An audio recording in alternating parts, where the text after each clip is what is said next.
ladies and gentlemen. Welcome to the Beer Tent Breakdowns. Tonight we have a very special podcast.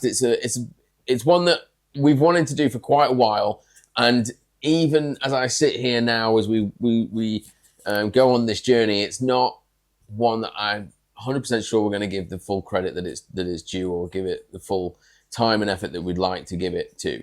Tonight I am joined by Dale Williams. Let me rephrase that. Major Dale Williams, US Air Force retired. So Dale, let's first off, how long have you been involved with the sport, and let's talk about that sort of thing first, briefly. Okay, got involved in horseboarding, started in 2016. Soon after I settled here, after I finished a contract job in Saudi, which was my first job after I retired from active duty. Got over here, and I took our daughter Ash to the East Anglian Game Country Fair, appropriately enough. Yeah. But this was back when it was being held at the Royal Norfolk Showground in Norwich. And we went there. Wow. That was got a program and saw something on there called Horseboarding. Like, what is that? So we went to the stands, got in there, one race. Ash went, "That's for me." I said, okay. All right. So we went to the trade stand, met you, talked to you about it, got her into a training weekend, got aboard, so got her trained up. Burley was our first event, and we went with her and started volunteering then. Starting out on the gates, down at the basement.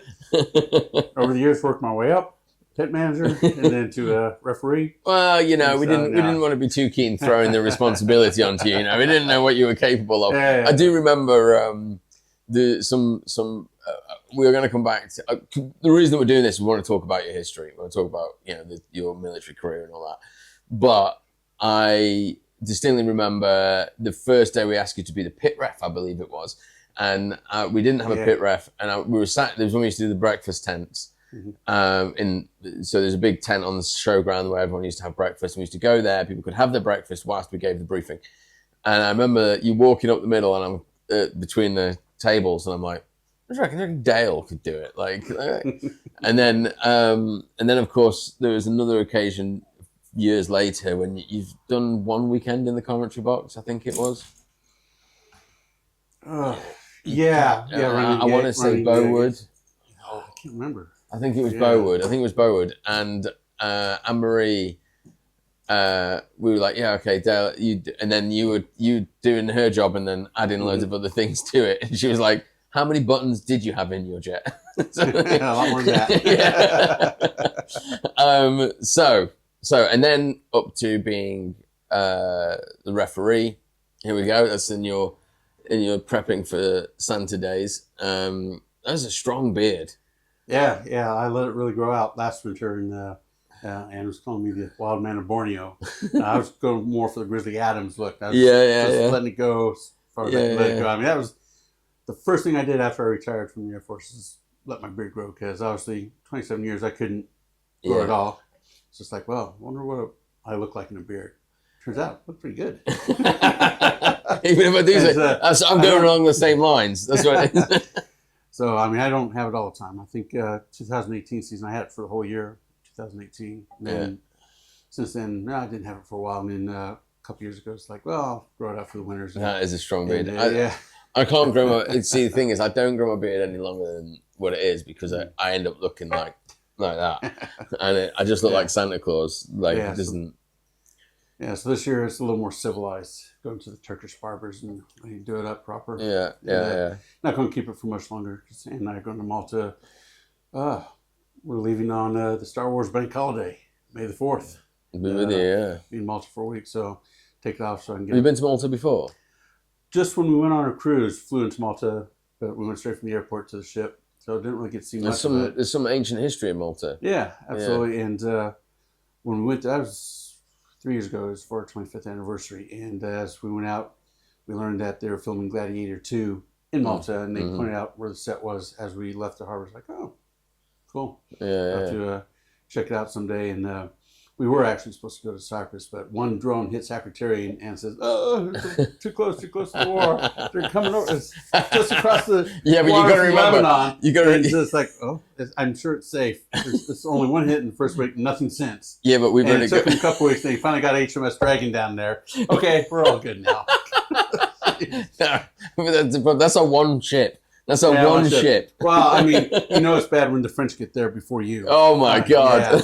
Yeah. Apparently Orange not here. They've had a kickoff. I saw briefly today on. I know this is very off horseboarding, but hey, we're talking to a military, someone who did a life career in the military, and there's military stuff happening. But apparently, the French had a bit of a kickoff today. Something hit something it wasn't supposed to, and the French retaliated or something like that. Oh, did they? Huh. Yeah, I'm gonna have to get on the web after this and get caught up. I believe. I only saw it briefly on a bit of a scroll, but you sure that wasn't Macron's wife hitting him again? He finally retaliated. Yeah. Yeah. Anyway, so I mean, I don't know what they're going to do now, because obviously they're going to have to do away with the whole, second-hand rifles once dropped and never fired. Exactly. Yeah. France used to be a great place to get rifles. Yeah. So brush off the dirt. So that was that HMS Dragon? Was that our one warship? Yeah. I mean, one destroyer. Just Well. So they had to repaint the Dragon before it could go. It was also in James Bond. Wow. So our one warship we're renting out to Pinewood for James Bond movies. Well, MOD's got to get some money from somewhere. Christ. The government's not going to give it to them. It killed Daniel Craig. Oh, I didn't see that. I've not seen that one. I didn't see that one. I mean, I've got questions and I'm intrigued now. I was supposed to be in a Bond movie. It was the second Pierce Brosnan one, 97, and there was a scene where they're supposed to be in the Far East, and you see F-15s taking off, and that was actually filmed at Lakenheath, and I was supposed to be one of the extras that day in the background. Not that you would have been able to distinguish me from any of the other aircrew that were there, but I threw my back and I was on bed rest. It's like, don't want to go be in a movie that no one's going to tell it's me anyway, or I just make my back better so I can get back to flying. Yeah. So I chose the bed rest. So let's get into it. Let's talk about we've had a couple of times where we've spent a couple of evenings around having a beer and chatting about it. So let's start at the beginning and just start telling me about when you first got in, or where do you start? Tell me where to start. If I go all the way back. Because you were in college and then you sort of popped to college.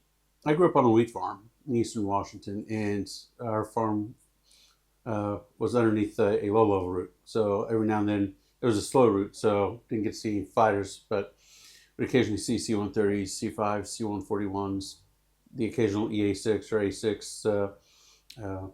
How big was your wheat farm? About 4,000 acres. Whoa! Yeah, it wasn't the biggest one in the area, but where I lived is semi-arid, so we would only have about half of that acreage in crop each year, because the rest of it would have to be fallow, because we just do not get enough rain. Yeah. So saw that, went to some air shows growing up, and when I was really little, I was like, I want to be an astronaut, but when I was about 12, it's like, no, I want to fly fighters for a living. Mm-hmm. And from that point on, that was my focus, was getting into the Air Force to fly fighters. And so Top Gun inspiration. So initially, I was thinking of going to the Air Force Academy for university, and it's like, no. Later on, it's like, I think I would like to enjoy the college experience a bit more than that, and I can still get the same commission by going through ROTC at a university. So I went to Washington State University, joined Air Force ROTC, and when I graduated from university, I earned my commission as a second lieutenant. And I always thought I'd be a pilot, a fighter pilot. And but my freshman physical, my first year in college, my refractive error was a little bit off. It's like, well, no, don't qualify to be a pilot. So they offered me a navigator scholarship. It's like, okay, I'll take that. And then funny thing was, my pre-commissioning physical when I was a senior, my last year in university, my eyesight was better, which And I did actually study in college, so it wasn't from not reading that my eyesight got better. But they didn't have any slot stuff, so it's like, okay, I can still get a fighter out of nav school. So I went to navigator training in California when I started active duty in 1990, and went through there, and I was one of the top students in Corps, so I got to choose my track because it was specialized navigator training. There's a core course, then at the end of that you get tracked into a specialized course. There's a tanker transport bomber course, electronic warfare officer course, and fighter bomber course. And I got to go to fighter bomber because I did well enough in Corps, one of the top students. So went to that, and when I graduated, got my wings, I was going to F-111. So I went to F-111 training in New Mexico. Let's see what one of them looks like. Yeah, it's a fighter bomber, mostly bomber. Not very good at air-to-air at all, but great deep interdiction fighter bomber. And what's the sort of, so... Some of the things that were unique about the F-111 is that it was the variable sweep wings and side-by-side crew seating. The pilot and the Wizzo sat next to each other, which actually made things better for crew coordination because you could actually point to things without talking. As opposed to being front and back. Yeah, as opposed to having exactly. somebody in the back, yeah. But downsides, as you can tell from that picture, is that you can't check your own six. Wizzo can check 5 o'clock position and forward, and the pilot would check 7 o'clock forward. So we'd always fly in at least a 2 or 4 ship formation so that you could check each other's six. Right. For any radar that might be trying to come in on. And the kind of general solution was it's fast as anything. Yes, the F-111 could go Mach 2.5, so 2.5 times the speed of sound. Is there much that could chase you? Not really. Yeah, so you maybe, so they're like, you don't need wing mirrors because you're going too fast. Well, yeah, exactly. Yeah, there have been many a red flag where the debrief afterwards, the Red Air commander would say, Bark 1-1, 5,000 feet over this point in the Nellis Ranges. Did you know that you were an afterburner? Yeah. What, sorry? Afterburner. Because it was a night exercise. Right. And, did you know you're an afterburner? Yeah. You know we can see you, right? Yeah. Were you close enough to catch us? No. Could you shoot us? No. Shut the fuck up. So, that Red Air commander was a bit embarrassed because they're flying F-16s. It's like, no, they couldn't catch us. So, who cares if they can see our afterburners or not? But that was one of those things. They're trying to teach us. Be careful using an afterburner at night because people can see you. So, well, if they can't shoot us, then what does it matter? Yeah. We've hit our target. We're egressing. Yeah. Getting the hell out of Dodge. So kind of need burners to get going faster, more quickly. Yeah. So just. There's a guy I'm going to mention a couple of times during this, I imagine. Fat Electrician on YouTube, great channel, and one of the things that he says is, what's better than having body armor in a gunfight? Not being in a gunfight. And if I'm so fast that you can't shoot at me, it doesn't matter. Exactly. So yeah, carry on. I don't want to stop you flying. Yeah, so went to New Mexico, Canyon Air Force Base in Clovis, New Mexico. It's not just the middle of nowhere. It is the capital of nowhere. It sits on the Llano Estacado area of eastern New Mexico, and it's the flattest part of North America. 60-mile radius, elevation doesn't vary more than 3 feet. It is that flat. It's just so flat that there's nothing to stop the wind. I think in my 5 years there, I could probably just use one hand to count the number of days where the wind wasn't blowing. Wow. So that was a bit of an experience. And how did that affect? I mean, so you're doing navigator and lasing jobs. Yeah, a weapons systems officer, or WISO, as we call it, is a navigator who flies fighters, and I like to think of it as part navigator, part co-pilot, part bombardier, part electronic warfare officer. My primary job is, obviously navigating the aircraft, but also managing the weapon systems of the aircraft, making sure the correct bombs are selected and configured, finding the target, designating it, and for laser guide bombs, I'm firing the laser on the target and guiding that LGB into the target. Wow. And Yeah, that's the interior cockpit. Wizzo sits on the right. You can see the hood there where Wizzo leaned forward to view the scope for the. I imagined you on the left. That must just be the side of the road for driving on. Yeah, pilot's on the left. So yeah, I was in the scope quite a bit, and so pilot couldn't see it. Not in the F-11. 15E is another matter, but so I'll be looking at either the radar scope and using the radar to update the navigation systems by finding offsets along the route that are predetermined as something that you can really refine the navigation on. And you're both able to control the plane. Yes, unlike the Navy, the Air Force has flight controls for their backseat or right seaters in fighters. So, yeah, I got plenty of stick time when, for example, flying over the ocean, deploying. Pilot needs to use the piddle pack, so gives me the jet. I'm flying the jet while he takes care of his business and then takes the jet back. Oh, piddle pack. Well, yeah, well, piddle pack. No room for a toilet in the cockpit, so we have to use these things called piddle packs to urinate in if we need to relieve ourselves during But one just flight. just before I jumped in on you there, you were about to tell me something else. Oh yes, other times I might have the stick is when pilot might be a little under the weather. There was one time we took 2 jets to Daytona Beach, Florida, for the 4th of July air show. Starship was the headline act there, but Grace Lick had already left the band at that point. This was 94, I think. But we flew to Daytona Beach, and we landed there, and the air show's the next day. So we take off. We had some time to kill before the actual air show, so we were able to do a low approach to the Space Shuttle landing strip at Kennedy Space Center, which was interesting. Right. They wouldn't let us do a touch and go because they didn't want any rubber deposits from our tires, building up on the runway. Because last thing they wanted was a space shuttle to hit one of those and slide. Yeah, I mean, it'd take hundreds and hundreds of landings to build up that much tire residue on a runway. But no, fair enough. We did a little. They're still probably quite twitchy after the Challenger, I imagine. Yeah, that was down to an O-ring at the end. Yeah, this was 8 years after Challenger, but yeah, they're probably still a little touchy about that. But that was interesting. And then we were the prime act for the air show. So coming up the beach, we're going along the beach. What was that? This was the 4th of July. 4th of July celebrations for Daytona Beach, and they had this big. Oh, I can see Joe right now googling it for photos. I was googling something else. 4th of July. Daytona Beach, Florida air show. I think 93. I think it was 94. July 4th, 94. That's right. I'm just. But so we're a 2-ship. We're flying up the beach. We decided to give them a bit of a show. We had one of the jets with the wings back, the other one with the wings forward. So the one with the wings back, because we had to keep to 250 knots, which is slow for us. Yeah.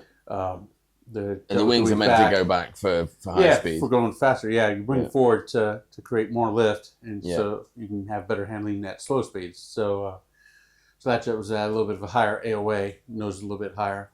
But what we did was we lit burner just before we hit show center to give them a show. And after we got back, we got word that people on the other side of Daytona Beach were complaining because the windows were shaking because it was so loud. So we gave them a pretty good show. I've often thought, it was a few years ago, I think we were here, actually, because it's normally around here. There's quite a lot of jets and stuff that fly around this area, isn't there? Yes. And they were practicing, for want of a better word, and it was the roar. I couldn't see them at all, but it was like, the whole area is shaking. You're like, they've got to do that on purpose. Like, they don't need to. I'm like, do they need to be that loud, or do they just make them so like super loud so that like anybody on the ground is like, oh. Well, the manufacturers of the engines for fighters aren't concerned about noise abatement. I mean, engines that are made for airlines, that is one of the considerations: noise abatement and fuel efficiency. They're more concerned about that than they are about thrust and power and a quick throttle response. Things like that. So, I think a lot of what you hear, having been stationed at RAF Lake Neath, it's after 5 years in the F-11 and that jet being retired, I got to transition to flying the F-15E, and I did that here at RAF Lake Neath. in the late 90s. And sometimes we did most of our air-to-air practicing or dogfighting out over the North Sea, but sometimes weather would mandate that we'd have to do it over land. So doing what we call BFM, basic fighter maneuvers, requires a lot of use of throttle, not necessarily afterburners, although sometimes that is required. But anytime those throttles are in mill power, which is full power before you go to afterburner, it can be quite loud. And now, it can be quite loud. How loud is it in the cockpit? Is it like you're just running away from the sound? But yeah, the sound's going that way. And you got helmets on, and a lot of aircrew wear earplugs as well. I didn't, because I found it too hard to hear the radio with them in. And all the flight surgeons going, you gotta wear earplugs, otherwise, down the road you're going to have hearing loss. No, I don't have any hearing loss yet. I can still hear my wife tell me to do things, so no. And so it didn't seem to harm my hearing at all.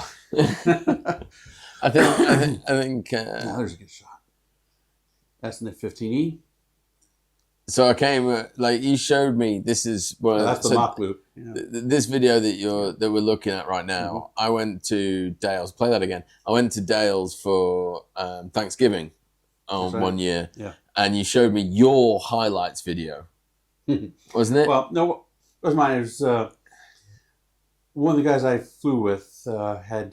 This was again back in the '90s, so it was before a lot of video editing tools were available. There's basic Photoshop, things like this. He put a video together, and it was set to Van Halen's "Eagles Fly," back when Sammy Hagar was singing for them. But the song was good, and it was appropriate for an F-15E. I walked away from that thinking that was what they get. That was what the American Air Force did for everybody that left. Just like, hey man, here's your best bits. No, of course no. And we're going to play American Eagle. Isn't that cool? I actually played that video at my retirement ceremony. Right. It was a really cool video, and Chris Hans, or Hans as his call sign was, put together just one part in it where he's taking his eye into the camera, because what he did was he took a little camcorder. This is back in the VHS days, before DVDs, or just about the time DVDs were starting to come out. But anyway, mount this camcorder in the cockpit and get some good shots. Wow. I've taken some good photographs from the cockpit. But yeah, I didn't have a camcorder that small. I had one of those full-size VHS camcorders, and I'm not getting that in a jet. So, I mean, you've mentioned what did you take photos of? Was it aliens? No. You still working for the CIA? No. No. Took photos of wingmen. I've got right. Oh, I've got that would be very cool. Let's see if I got one on my phone. Won't be able to put this on the screen. If you send it to Joe, she might be able to do something special. Scanned. What time is it? We're in it. Where is it? Here we go. So, there we go. Pull up a couple of There we photos. go. That's a photo I took from the jet. Wow. Don't know if you can zoom in on that or not. Yeah, that's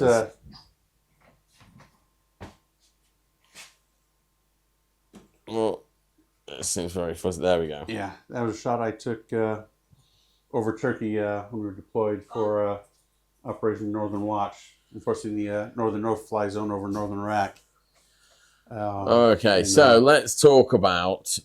So tell me about your sort of active duty periods, because you were in service from 1990 to 2013. So yeah, 23 years. Okay, there's a bit of activity going on in global events at that point.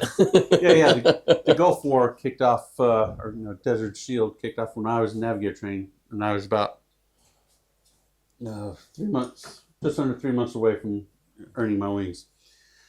So between graduating and getting to New Mexico to learn to fly the F-111, I had some other training to do, and one of those was land survival training. And I did that in January, and that takes place north of Spokane, Washington, up in the mountains. But there's classroom bits first, but you spend a week up in the mountains. And January of 1991, we did that land survival training in waist-deep snow. Yeah, January. Froze my ass off. But the first night out there, the instructors come back to camp and tell us, oh, the war's kicked off. There's a storm. So when we got back 5 days later to our quarters on Fairchild Air Force Base, everyone ran to the rooms, turned on CNN, because Fox News wasn't a thing yet. Turned on CNN and started catching up on the first 5 days of the war.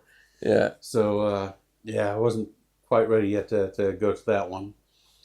I remember we had an assembly in school to say that it had started, like, and we were just like 10. I mean, all I knew about was World War II. Do you know what I mean? I didn't know anything else. Obviously, I didn't know a lot about that either. But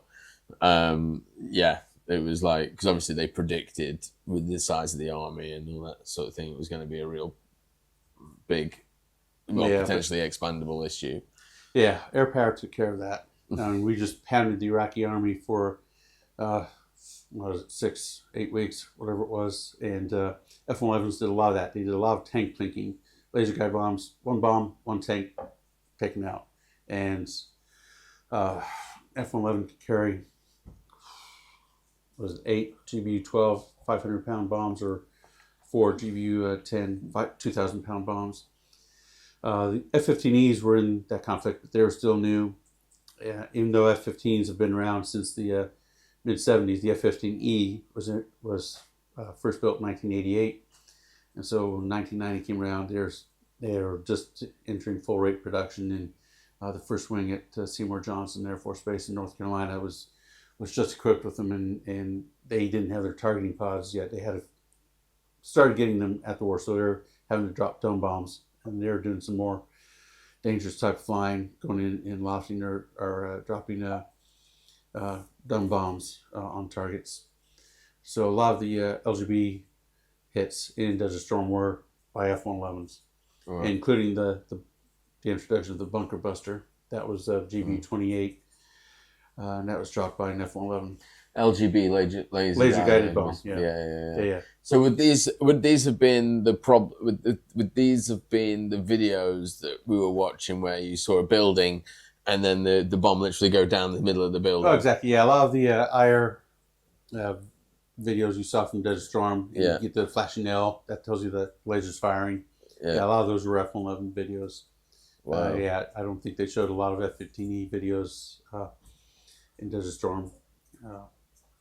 Wow. So do you want to put one of them up? I'm looking. On YouTube. There must be one. I suppose YouTube wasn't there at the time. So No. So you got back after doing your survival training. Yeah. Caught up on the war, the last 5 days of the war, and then what? Yeah, well, before I went to land survival training, I had water survival training. So froze my ass off in January at Fairchild Air Force Base in my home state. Before that, I went to water survival training, which was in South Florida. Much better climbs. So did things like, did a bit of paragliding, and they'd release us underneath the parachute, so we learned to land in the water under a parachute and get out from underneath the parachute in the water, things like that. Talk to me, Goose, that sort of scenario. Goose is dead by that point. I had that type of training. Then went to another base in New Mexico for lead-in fighter training, which was in the T-38, just an introduction to fighter type of flying. And then went to Cannon Air Force Base to learn to fly the F-111. And after I finished that, got checked out in the F-111. Did that I was at Cannon for nearly 5 years. Then in 1996, the Air Force started retiring the F-111s. And I transitioned to the F-15E. So had you done, at that point, when you were in the F-111, had you been in active duty or what as far as deployments go, we did one deployment to Turkey in the F-111. That was Northern Watch. That was Operation Provide Comfort 2, which was more of a show of force mission. To provide comfort. Well, what was happening was that the UN was providing humanitarian assistance to the Kurds in northern Iraq. Right. And we're more or less a show of force in the skies to let Saddam know that we still cared and to be ready to hit Iraqi forces if they tried to do anything to the Kurds or to the UN convoys going in there and providing humanitarian assistance to the Kurds, because that was the ethnic group that Saddam had gassed at one point during his reign before the Gulf War.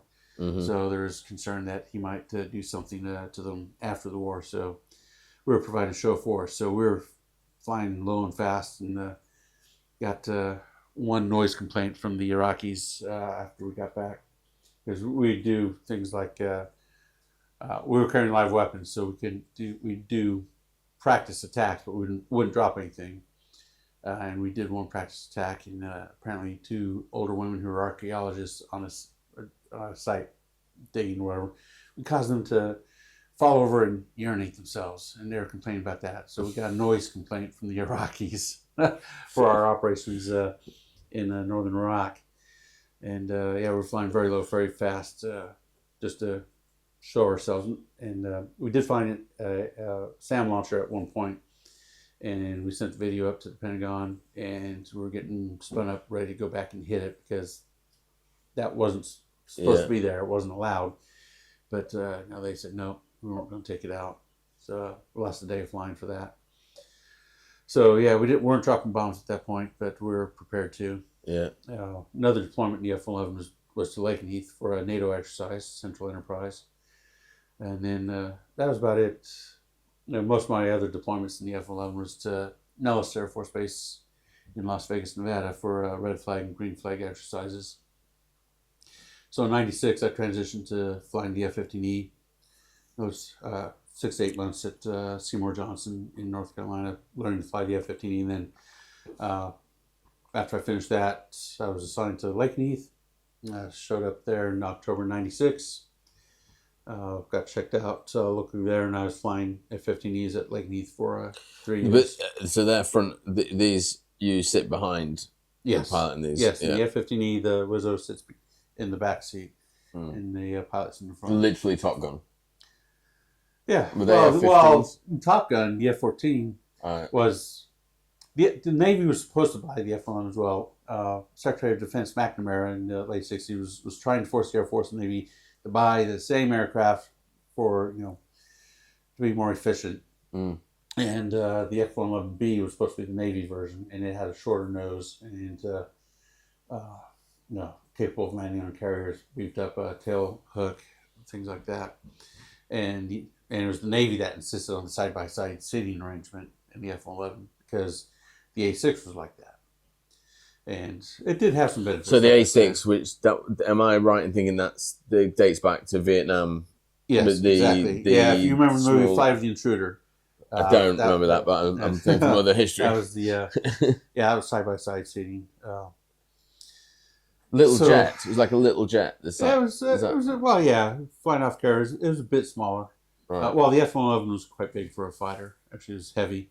It was the empty weight of a F-11 or training configuration weight was the same as the max takeoff weight for an F-15E.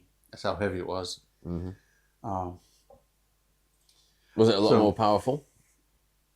In terms of, no, I mean it was older engines. So tell me. Let's just delve about this a little bit. So when was the first when you go into navigator school or whatever it is?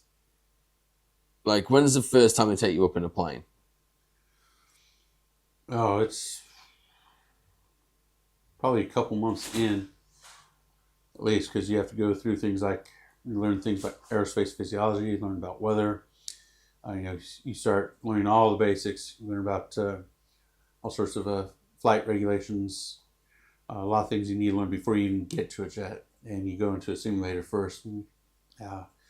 And when I went through navigator training, we were flying the C-43, which was a modified 737, which had 12 navigator stations in the back. And so it was more akin to flying a heavy aircraft than a fighter. So when you say it's got 12 navigating stations, That was like 12 of you training at the same time Exactly. in the same plane. Yeah, and there'd be 3 instructors in there. Yeah, there you go. There's the Gator. They call it Gator, short for navigator. Yeah, well done, Joe. Yeah, that brings back some memories. It was 737-200. See those old engines on there. I mean, it was a dated aircraft. But yeah, there'd be 1 instructor for every 4 students in there. Right. And each of us had a station, and one of us would be the lead navigator at one time. We'd be flying these wide corridors because we'd be a little bit off course. So each of us had a turn, being the lead navigator and telling the pilot and co-pilot in the cockpit what to do. Turn left 2 degrees or whatever. Yeah. So it was basic navigation, but it was a start. And then a bit later on, we'd fly T-37 Tweet, which is a little 2-seat aircraft, which we'd fly low level in. And what was it like the first time you got into? I think what I'm gearing towards is the first time that you got into an F-111, and they were like, "Okay, we're going to take off now," and they just lit it up and you're down the runway and gone. What was that like? Yeah. Well, it was pretty cool. I mean, flying the T-38 at cool. lead-in, that's the T-37 there, the Tweet. It was a very loud little aircraft, but as the most stable aircraft for spinning, and there was a 37-word boldface emergency procedure if you went into a spin. But yeah, they would actually take it up and intentionally spin the aircraft because that jet was very capable of coming out of it very easily because you saw it had flat, straight wings. Yeah. And but for a long time, the T-37 was used as the primary trainer in pilot training before they would move on to the T-38, which was an advanced trainer. And T-38 is a modified F-5 Tiger with 2 seats. Oh, what we got? And it was actually capable of supersonic. I think we're seeing some spin action there. Yeah, so it's gave you an idea, gave a lot of students the idea. So all navigator students, when I went through, training's changed since then, but they get a couple of flights of T-37 because it helped them make their choice because some people would decide, well, fighters aren't for me. I don't want to go down that track. You think everyone would want to go fighters because, that's what all the cool people do. Well, that's the coolest thing. But yeah, some people realize horses with courses, isn't it? Yeah, I mean, some decided they'd rather be tabletop navigators, like the KC-135 before they got GPS and replaced the navigator. This navigator station was behind the pilot and co-pilot. There'd be a literal table there. They could have their charts and whatever, along with the radar screen in front of them. Do that type of navigation. B-52 still has 2 navigators that sit downstairs and an EWO upstairs. And again, tabletop type navs, they'd have a little table there. They'd still have all their radar scopes and whatnot, but so that was more what we call tabletop navigation. So B-52's been, as I've seen these sorts of shots recently. It's the Super Fortress, isn't it? That's right. Yeah. Yeah. Stratofortress. Yeah. Okay. Yeah. What was the Super Fortress? It'd be 29. Yeah. Right. Okay. They've been out and about recently. Yeah. They've been taking part in the fun that's going on at the moment, or is in a ceasefire at the moment. Yeah. Yeah. It'll probably kick off again before too long, but been told we can't talk about that. Yeah. So anyway, so you, at one point you were stationed in Italy. Was that on the F-15s? Well, I was deployed to Italy for 3 months. That was for Operation Allied Force, which was the NATO air campaign against Serbia concerning Kosovo. Yeah. The Serbs were trying to ethnically cleanse the Kosovar Albanians out of Kosovo because they wanted to be more Serbian. And finally, President Clinton said enough's enough. And NATO went in and started a bombing campaign. Because don't forget, this was at the end of the 90s after during the breakup of Yugoslavia, there have been a lot of conflict. Slovenia broke away, no problems. Serbs didn't do anything then. Croatia broke away, and there's a little bit of skirmishing between the Croats and the Serbs. But then Bosnia tried to break away, and that's when all hell broke loose in the former Yugoslavia. And, things like the carnage at Srebrenica when the Bosnian Serbs massacred over, not many just can do that. Yeah, the landing gear on the B-52 is pretty unique, and they can all pivot, so yeah, they can go down kind of sideways like that. This one then went on to destroy 18 runway lights, and I actually saw it do it. This was at Riyadh in 2023. Sorry. Yeah, I'll leave it to them to do something cool and then screw it up. So we're talking about the Bosnians and the Serbians, and so they're all getting upset. So after all that carnage in Bosnia, we ended up putting a no-fly zone over Bosnia. And when I first went to play to Italy in late '98, we were there to enforce the no-fly zone over Bosnia. And then things started heating up in Kosovo there, and we ended up staying there, and we were there for the kickoff of Allied force. And so I was bombing targets in Serbia and Kosovo, Serbian targets. I was there for a few months doing that. And then when I got back to Lakenheath, rotated out, I ended up flying long-range sorties from Lakenheath to hit targets in Serbia. So flying across Europe, live weapons to drop on Serbia or Kosovo. Our typical flight there, we'd go up, sit in a combat air patrol or CAP for 4 hours in an air-to-air role, but with air-ground weapons on board as well. And then after 4 hours doing that, going and hitting a ground target. So, but the nice thing about that deployment was that there was no General Order 1. So later on in my career, when I went to Afghanistan, there's no call or anything like that. General Order 1 was in effect. I wasn't flying in Afghanistan. My flying part of my career was over by then. But Italy, we'd go fly combat sortie, come back, debrief, go back to our hotels because there wasn't a tent city or anything on base. We were staying in hotels off base. So we'd go back to our hotel, get cleaned up, go out for dinner, have some vino and pasta, enjoy the good life. Maybe a little gelato afterwards, enjoying the sights, seeing how well dressed the Italian women were. So it was good. It was a good way of fighting a war. Fraternizing country. Yeah. Okay, so then you mentioned Afghanistan, and I feel like I'm jumping through it, but let's get going. You weren't flying in Afghanistan? No, after my tour at Lakenheath, I went to Florida for the first time to be a navigator school instructor. And at that point, the Air Force had shut down its navigator training in California. That base closed in '93 as part of the post-Cold War drawdown. But they hadn't really fully set up its own navigator training again. The Air Force had gone like 3 years without producing any navigators at all. So there's a bit of a gap there. And then they decided to do some joint training with the Navy at the Navy's navigator or naval flight officer training at the NAS Pensacola. And so I went there to be an instructor. It was Navy squadron, but it was joint. So I was one of a number of Air Force officers in that Navy squadron, along with Navy and Marine Corps instructors as well. That was quite interesting.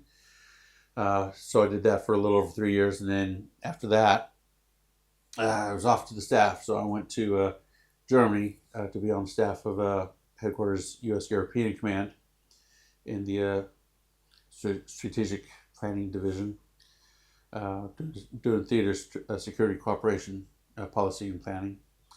And then after that tour, I didn't have any deployments on that tour. I did have some nice business trips to Hawaii. Let me tell you, it takes 25 hours to get from Stuttgart, Germany to Honolulu. Yeah, getting there is not half the fun. It's most of the pain.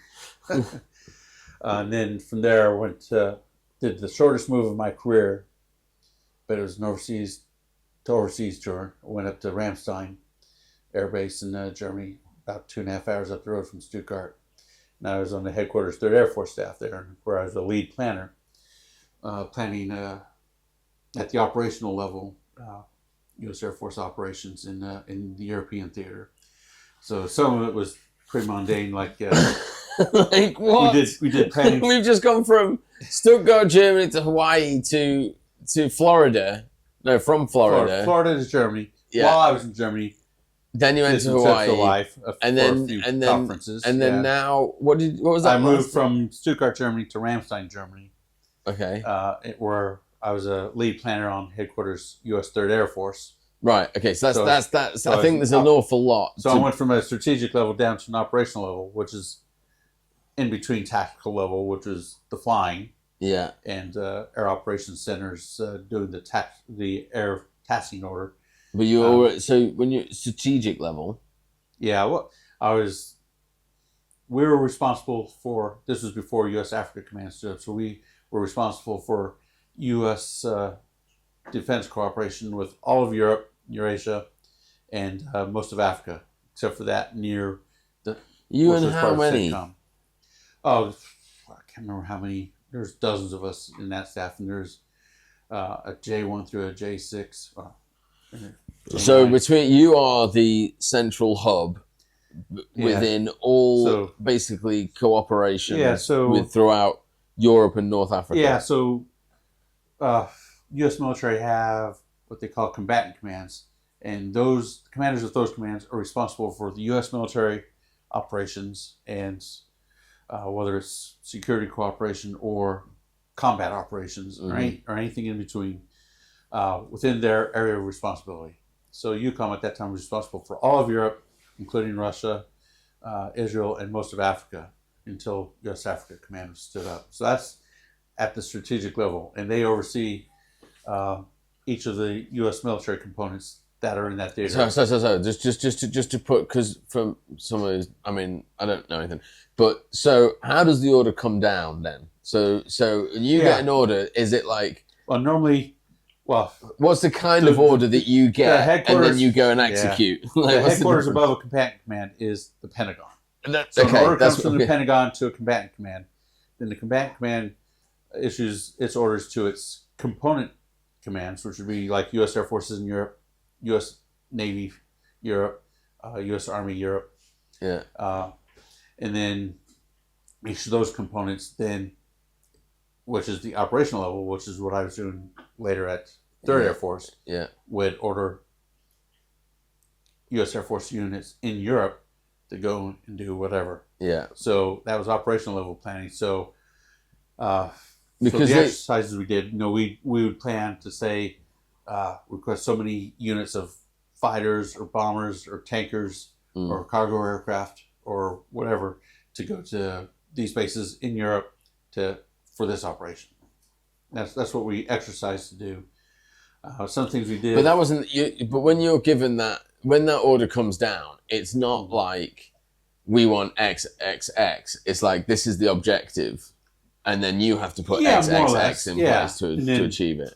That's right. And the commander of the combatant command is a 4-star general or admiral, and they would put their strategic direction onto it. It's like we want the Air Force to do this, the Navy to do that, whatever. Then the components would say, okay, U.S. Air Force is Europe, we're going to go do this. U.S. Navy, 6th Fleet's going to go and do this in the Med or whatever. And then those units would go out and do it. So when I was an operational level planner, besides the exercises, we would plan like support to presidential visits to Europe because they can't bring everything over with them. So we would plan our support. We'd have interactions with the White House Military Office, Pentagon, to coordinate. Because when I was there when Obama was first elected, and he came to Europe 3 times within his first 6 months of office. So we did a lot of planning for that. We also did planning for NATO operations. There's a NATO air policing operation over the Baltic states and over Iceland, because Iceland doesn't have its own military. The Baltics don't have their own air forces. Baltics being Lithuania, Latvia, and Estonia. And so we would plan each of the countries in NATO that have air forces would take their turns in sending fighter detachments to Iceland or the Baltics to police the skies to make sure Russians don't take advantage. So I would go and do airfield surveys, go to meetings with those countries' MODs as part of the planning process to send a detachment of 4, 6, or 8 fighter aircraft to those regions for those NATO air policing operations. Wow. Yeah, and then my final tour was back in Florida at another base where I set up a training course to teach Air Force members how to be part of those operational planning teams. So got to go to Hawaii again after that. Yeah. As part of that, because there's a I mean, operational level headquarters so that's there for the Pacific. Yeah, so cool. So this is like you're within NATO, basically. But does NATO go into North Africa? Is that North Africa, or did you just mention that area as well? Yeah, because when I was at European Command, this was before U.S. Africa Command stood up. So European Command was responsible not just for Europe, Right. but for all of Africa except for basically the Horn of Africa, which is part of CENTCOM's area of responsibility. So Egypt, Sudan, and those Kenya, those countries that are part of the Horn of Africa and Egypt were part of CENTCOM's area of responsibility. Right. I mean, probably a little too much info for you. It's a lot. No, it's like it's like just trying to get a grasp of it, because you're running through things like, I was doing this, then I was doing that, and I was doing that, and actually to us that's like there's so much. Obviously to you it's normal. It's like but there's so much within every sentence that you're saying that you could write a book on each sentence. Yeah, I'm trying to cram 23 years into 45 minutes of chat. No, and I don't want to cheapen it. like don't gloss over. I'm trying to keep it at the wave top level. Yeah, just touch the waves. I don't even know where to go. I'm a bit. I know we've had this. So there was a conversation we had once where, just to kind of come back, where you were telling me about you. So you've never seen any UFOs? No. Okay. There's a lot of sightings going on right now. Yeah. Well, I can tell you about how some so-called UFO sightings actually weren't, because one of the things the F-111 could do was what we call dump and burn. Now, all aircraft, even airliners, have the capability to dump fuel in case of emergencies right after takeoff when they're heavy. It's not easy to land a fully fueled aircraft. So an emergency might require lightening the load, if you will, before landing. So you will have to dump fuel. The dump mast on an F-111 sits between the afterburners, between the engines, between the afterburners. So the Aussies were famous for this because they didn't have really any restrictions on it. We weren't legally allowed to do it, but we did it anyway. But anyway, there used to be F-111 stationed in Mountain Home, Idaho, and there's a dump and burn there. Yeah, the most famous. Dumping and burning is you start dumping fuel and then you light the afterburners, which ignites the dumped fuel. And one of the things, probably the most famous episode of this is at the end of the Sydney Olympics. During the closing ceremonies, part of the ceremonies that they pass the torch to the next host city for the Olympics. Well, the Aussies did that by, as the Olympic flame was extinguished on the ground, they had an F-111 fly over and dump and burn to make it look like the flame was disappearing into the sky. Wow. Which was absolutely awesome. And well done to them. So, anyway, getting back to my story. Yeah, this is it.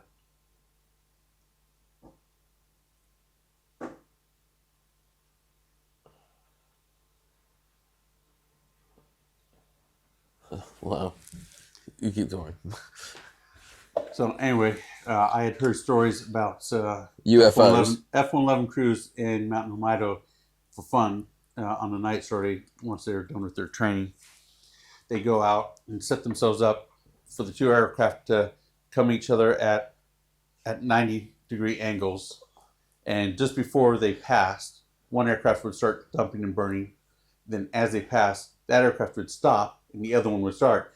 So someone looking up would just see a flame do a 90-degree turn to make it look like it might have been a UFO doing a hard turn. I mean, they're making all sorts of claims. I don't know if you've seen the go fast footage and the gimbal. Well, I've seen some of the F-18 footage that from like maybe something unusual out there. Yeah. I'm not saying there aren't UFOs, but I've not seen one. I've never seen one. And that's the official story, and that's what I have to say. And I have flown close enough to Area 51, which brings me, you can tell me that story. Well, it's Area 51. It's just an airfield out in the Nevada desert. It's actually within the area that we use for red flag and green flag, but we're not allowed to fly over it. It's basically an airfield, and the F-117, the first stealth fighter, was tested there, flew out of there. Yeah. And SR-71 back in the 60s, late 50s, was tested there as well. It's basically is a very secret area. Now the rumors are that that's where we keep the aliens or the alien aircraft, whatever. But and anyway, if we were allowed to land there in an absolute emergency, if we couldn't eject or an aircraft that didn't have ejector seats, had a fire, needed to land, we were allowed to land there in that type of emergency. But then men in black suits would come and debrief you. Yeah, take you to the dark room and debrief you. But there was one time at a red flag when I was flying the F-111, and this Area 51 was sort of in the south central part of the training ranges, Nellis training ranges. So we normally come in from the east and targets all in the southwest part of the ranges. So I was part of a 4-ship on one red flag mission, and our target was in the southwest there, and part of the flow, because with dozens of aircraft, you have to be very coordinated into how your attack is planned so that you minimize the risk of mid-air collisions and that get the effects you want, all sorts of things. And so we hit our target in the southwest, and we were to come off to the left of our target. And so we hit our target, we came off to the left. My pilots, lit the burners, were going faster, and we're coming up on a ridge line. And as we started approaching the ridge line to climb up over it, I recognized Area 51, and I told the pilot, "Brake left." That's the well, we called it the box. We weren't allowed to fly into it. Yeah, so brake left. That's the box. So my pilot did his best brake turn. And the F-111 can't pull G's all that well. Our tactical turns are 4 Gs instead of 5 Gs in the F-15E. So he told me later he was actually starting to get tunnel vision because he was pulling so hard. Meanwhile, I'm keeping my eyes on it and telling him, keep coming left, until I saw north on the ADI and said, roll out. And so we managed to avoid the box, but red flag is very well instrumented. We carry these instrumentation pods on the aircraft that track us, almost like GPS trackers. But again, this was the 90s, as GPS was just starting to come out. And in the so hold on, I'm going to put a pin in that for a second. Carry on with your story. Right. So at the debrief, you have this huge screen in the auditorium, and it has a display which shows all the aircraft, and each aircraft is depicted by a little symbol that kind of looks like the aircraft it is, whether it's an F-16, F-15, F-111, whatever, B-52, and it shows the flow of the whole mission, because obviously the Red Air don't actually shoot anyone down. We don't actually shoot anyone down, but We have to look at shots to see who had valid shots, who didn't, to see who actually got killed. If we took out all the red air, just to see how effective our mission would have been had it been the real thing. It's the largest multinational air exercise in the world. It's very complex. It's as close to real combat as we can get for air power. And so the red air leader always leads the debrief, and they said, "Stop RFMDS," which is the mission display system. Mark 1-1. Zoom in. You realize you're about to go into the box. Yeah. And the symbol is actually bigger than the aircraft actually is, but we zoomed in on the track on the display, and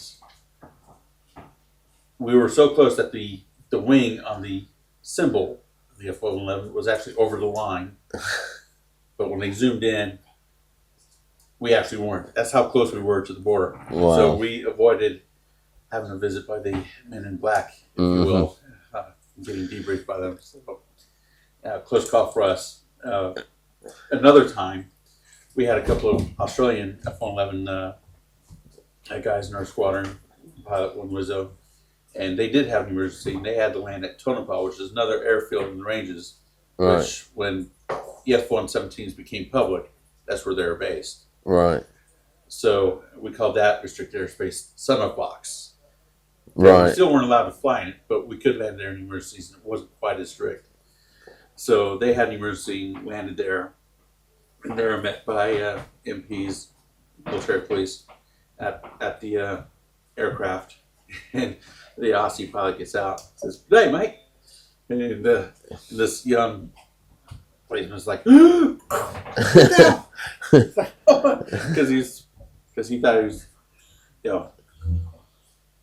foreigners in this restricted airfield. And it was, but it got sorted out. He didn't have to visit the men in black or anything. So but yeah, it was good for a laugh. Yeah. Well, obviously, we just lost a camera in the middle of that. So in terms of, you mentioned early GPS. I assume the GPS that the military have got is way ahead of early GPS to you is like what we've got now. In nice, yeah. I was there when they installed GPS in their jets, and it made things a lot better. Back then,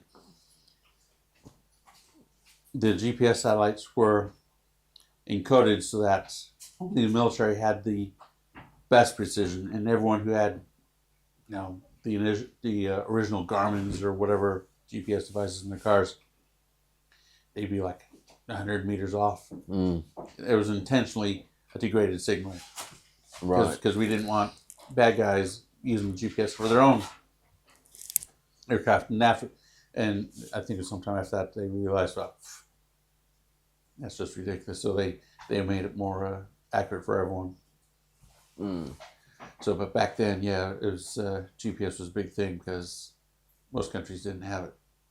It was only the U.S. that was putting GPS satellites into orbit at that time. Right. But now there's other sat-nav type satellite systems up there. Well, what I think I'm going to call that there. I think that's been really interesting. I'd really like to talk to you more. I think I've had a long day. If I'm honest, I would like. There's so much that I'd like to debrief with you a bit on what's been going on in the Middle East. It more from a point of view of just how they've been operating. I haven't followed it enough though, really, to ask you the questions, and my brain's too tired now. If I'm honest, I'm literally just other podcast. Yeah, I'm just at the end of the day. So Dale, after all that, I think, we were right to recognise that you could handle a stopwatch and a radio. I think you told me once you had several radios. you had two people talking to you at the same time when you? Yeah, we had 2 radios in the jet. So one was for talking amongst the aircraft in formation and the squadron back on the ground, wherever. And the other one is the radio we spoke to air traffic control or the air controllers on AWACS during operation, maybe. So yeah. Right, I'm gonna have to call it. Thank you very much, guys. I hope you found that interesting, and we will get Dale on. If you really want him back, comment, like, subscribe, and we can do more. This. We've also got Orin here as well, who's another military person. I tried to get them both in at the same time, but he was out practicing this evening. Very different type of podcast, but something that we want to do as a part of these podcasts is meeting the people that are involved. Like, it blows my mind, Dale, the amount of things that you've done and been involved in, and for you to want to put your efforts into horseboarding is mind blowing. Yeah, well, yeah. Yeah, well, I see a lot of potential for horseboarding. It could be, I'm looking forward to gaining more popularity and spreading, because it should. It's another opportunity for people who may not have athletic ability in terms of football or any other sport to get out there and do something competitive and fun, and it's a great community. I think that's one of the things that we did. Obviously, we were filming with the BBC this last weekend, and the interviews kept coming up.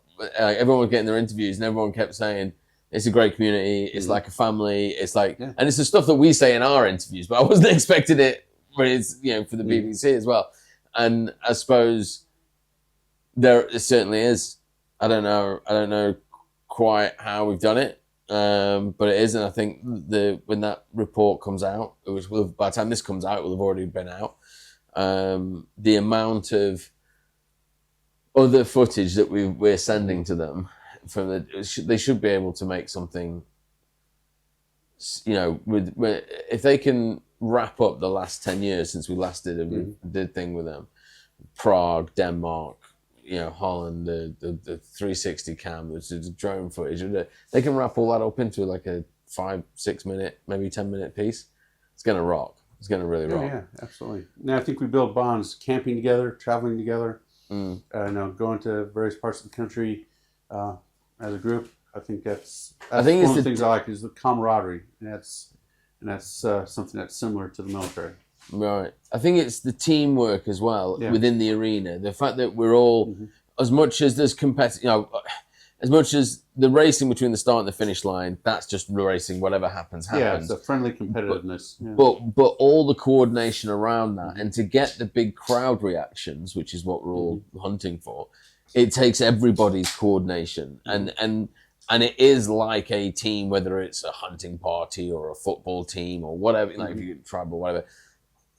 It is like everybody's doing their bit to make the overall effect, particularly with the audience, and whether that's reffing, picking up balls, putting up, opening and closing the gates, whatever it is that you're doing, it's all part of the, or if you're doing 33 into the corner, but the only reason that you're able to do 33 into the corner is because everybody else has set it up for you. Do you know what I mean? And then when the crowd goes, we all get that. Yeah, this is amazing. And again, with the music and the coordination, the fact that it's from the commentary box, the building more coordination with the pits and with the ref. It's there is something. There are these moments within it where everybody's working so tightly as a team, and then now the production side of it. On that bombshell, ladies and gentlemen, good night. It's late enough for me to finish. Thank you very much, Dale. That was phenomenal. Thank you. Thank you.